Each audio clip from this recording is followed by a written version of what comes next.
Hello friends, welcome to my new episode. আমি সায়ন। এই এপিসোডে আমি কথা বলবো কিছুক্ষণ আগেই রিলিজ হওয়া নীরাজ পান্ডের আপকামিং সিরিজ নেটফ্লিক্সের খাকি দ্য বেঙ্গল চ্যাপ্টার। সেটির একটি teaser, announcement teaser type release হয়েছে।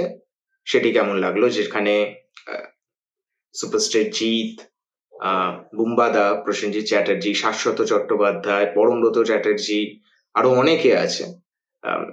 বাংলা থেকে, টলিউড থেকে এনারা আছেন। কেমন লাগলো এই টিজারটা?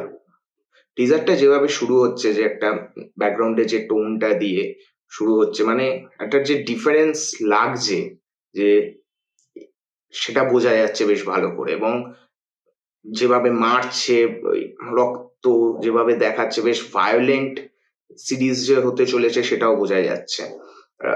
এখানে মিঠুন চক্রবর্তীর ছেলে মিমো চক্রবর্তীও আছে, তিনিও একজন পুলিশ অফিসারের ক্যারেক্টার প্লে করছে।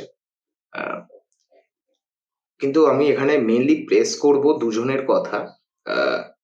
জিদ্দাকে তো ভালো লাগছে, উনি কপের চরিত্র এর আগেও করেছেন, এখানেও বেশ ভালো লাগছে। বুম্বাদা প্রসেনজিৎ চট্টোপাধ্যায়কে একজন একজন পলিটিশিয়ানের ক্যারেক্টার উনি প্লে করছেন, এবং ওনার যেরকম ওনাকে যেভাবে যেটুকু দেখা গেছে টিজারটায় বেশ ভালো লাগছে। এবং সবচেয়ে মেনলি শাশ্বত চট্টোপাধ্যায়, আমি বুঝতে পারছি না উনি কি ধরনের ক্যারেক্টার করছেন। আমার মনে হচ্ছে উনি একজন আহ, আহ, গুন্ডা বা গ্যাংস্টার টাইপ ক্যারেক্টারই করছেন, এবং ওনার যেরকম লুকটা বেশ অন্যরকম, অনেকটা অন্যরকম, এবং খুব র লুক একটা, যে উনি যে খুব ডেঞ্জারাস সেটা বোঝা যাচ্ছে। আর পেছনে একটা গানের, একটা মজার গানের মধ্যে দিয়ে টিজারটা গেছে, যে আহ, আহ, সেটা বোঝাতে চাইছে যে বাংলা এর আগে কি কি দেখেছে, এবার কি দেখবে, এরকম ভাবে টিজারটা করা হয়েছে, ডিজাইন করা হয়েছে, কাটাও হয়েছে। এবং কবে এখনো পর্যন্ত রিলিজ হবে সেটা দেখানো হয়নি। নেটফ্লিক্সের অন্যান্য যে আপকামিং সিরিজ আসছে তার সাথেই এটার ঘোষণা করা হয়েছে, এবং সেটা এই টিজারটা দেখানো হয়েছে। দেখা যাক কবে আসে। আমার বেশ ভালো লেগেছে, বেশ ভালো লেগেছে।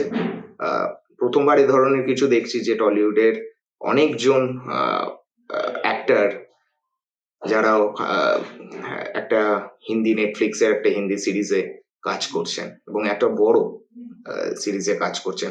এবং আরেকটা কথা, যে নীরাজ পান্ডের সিনেমা বা সিরিজে একটা ব্যাপার হয়, যে এখানে যে অ্যাকশন গুলো দেখানো হচ্ছে সেগুলোর মধ্যে একটা রিয়েলিস্টিক ভাব আছে। উনি খুব মাসি ওয়েতে প্রেজেন্ট করেন না। এবং এখানেও যখন জিদ্দা যখন লাঠি চার্জ করছেন বা গুলি করছে, পড়ে যাচ্ছে জলের মধ্যে, এই ব্যাপারগুলো একটা রিয়েলিস্টিক অ্যাপ্রোচ করছে। এমন নয় যে অন্যান্য খুব মাসি ওয়েতে মারছে, উড়ে যাচ্ছে, এরকম নয়। যেটা আমার এই ধরনের সিরিজে এই ধরনের রিয়েলিস্টিক একটা অ্যাপ্রোচই থাকা উচিত বলে মনে হয়, এবং সেটাই আছে।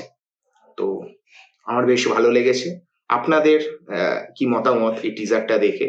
প্লিজ জানান কমেন্ট করে, এবং ভিডিওটা কেমন লাগলো সেটা জানান কমেন্ট করে। আর ভিডিওটা যদি ভালো লেগে থাকে প্লিজ লাইক করবেন, এবং চ্যানেলে যদি নতুন হন সাবস্ক্রাইব করবেন। থ্যাংক ইউ, দেখা হচ্ছে নেক্সট ভিডিওতে।